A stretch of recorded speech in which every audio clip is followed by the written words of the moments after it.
আসসালামু আলাইকুম ভিউয়ার্স। আজকে রান্না করবো সরিষা বাটা দিয়ে চাল কুমড়া পাতার চচ্চড়ি। আমি সরিষাগুলোকে আগে বেটে নিয়েছি, করার মধ্যে আমি সরিষার তেল দিয়ে দিলাম। এই রান্নাটা সরিষার তেল দিয়ে রান্না করলেই বেশি টেস্ট হয়, তাই আমি সরিষার তেল দিয়ে রান্না করার চেষ্টা করি সব সময়।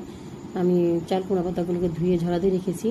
কড়াইতে পেঁয়াজ মরিচ ভাজা ভাজা হয়ে গেছে। আমি এখন সরিষা বাটাগুলোকে ঢেলে দেবো।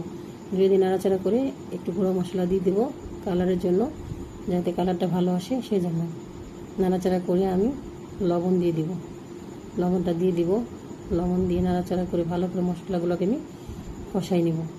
মশলাগুলো কষানো হয়ে গেলে আমার মাছের মাথাটা ছেড়ে দিব, ইলিশ মাছের মাথাটা, যাতে খাবারের টেস্ট আর একটু বেড়ে যায়। এই জন্য আমার মাছের মাথা কষানো হয়ে গেছে, মশলাটাও ভালো কষানো হয়ে গেছে, তেল উপরে ছেড়ে দিছে। আমি চাল কুমড়া পাতাগুলোকে ছেড়ে দিলাম। আমি এতে কোনো পানি অ্যাড করবো না, পানি ছাড়াই রান্না করব। ভাজা ভাজা আমার রান্না প্রায় শেষ। আমি তুলে নিছি, খেয়ে দেখুন সরিষা বাটা দিয়ে চাল কুমড়া পাতার চচ্চড়ি।